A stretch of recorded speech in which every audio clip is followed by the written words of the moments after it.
Oh, hey, it's Tristan Taormino. I guess I'll call back. Okay, bye.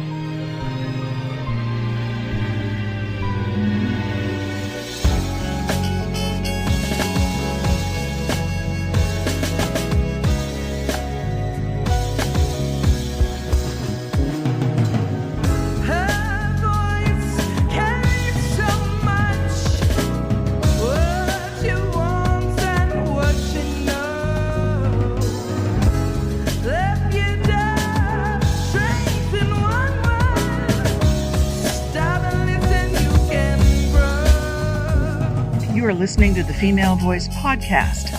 I'm Janet Hardy. I'm Jenée Wilde. And I'm Sarah Black.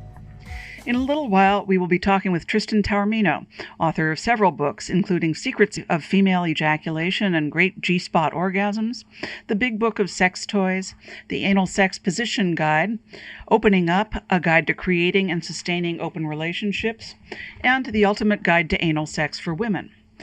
She's also a columnist and editor at Taboo magazine, wrote for The Village Voice for 9.5 years. She is series creator and founding editor of 18 volumes of the Lambda Literary Award-winning anthology, Best Lesbian Erotica. She's the former editor of On Our Backs, the nation's oldest lesbian-produced lesbian sex magazine.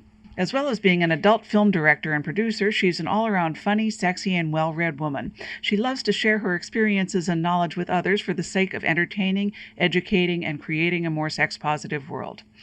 But before we get to the interview with Tristan, we should introduce ourselves. I'm Sarah Black, and I'm a reformed slut recently fallen off the wagon. So I guess that means I'm out in the community again, so lock up your son's world. And I'm Janet Hardy, and I sort of wrote the book on being a slut, and now I'm not anymore. For now, I'm young. Actually, I'm not young.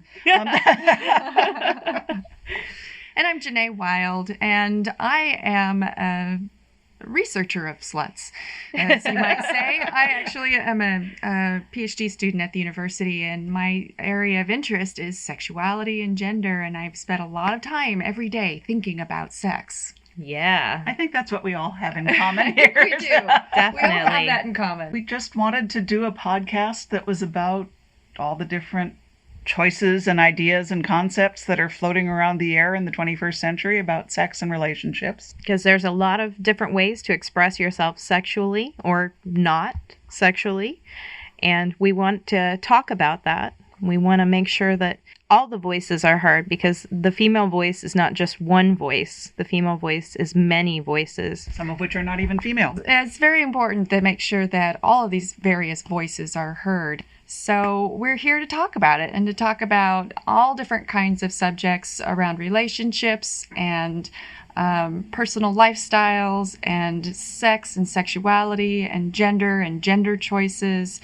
Because there's a lot of different ways of expressing yourself in the world and expressing your sexual identity. So we're here to support as many of them as we possibly can get on the air.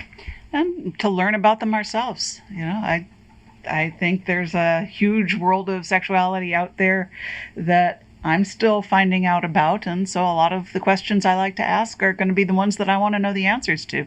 But an idea I had while we were talking for a show I'd love to do sometime is trying to tease apart the whole question of whether sexuality is nature or nurture, whether it's inborn or learned.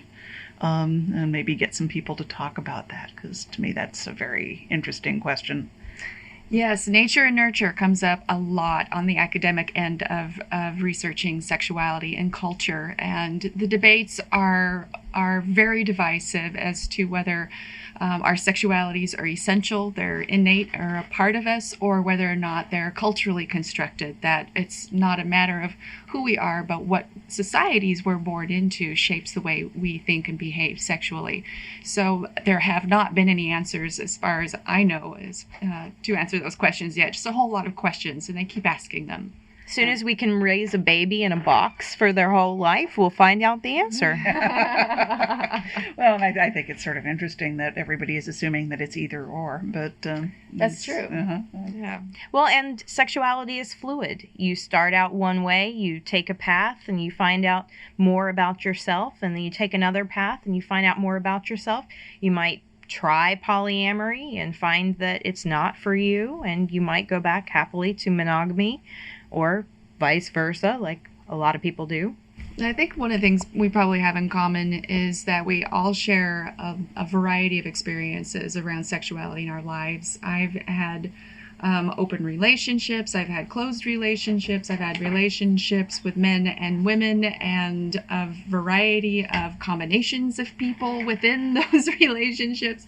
And through all of that, I think we come out the other end really learning mostly about ourselves and what's appropriate for us. So I hope in our conversations together and with other people on this show, we can help other people come to a better understanding of their own selves as far as their sexuality and who they are and what they want to express. Think of it as entertaining group therapy. Or at least some good smutty ideas to try out. Absolutely. Masturbation material. We do try.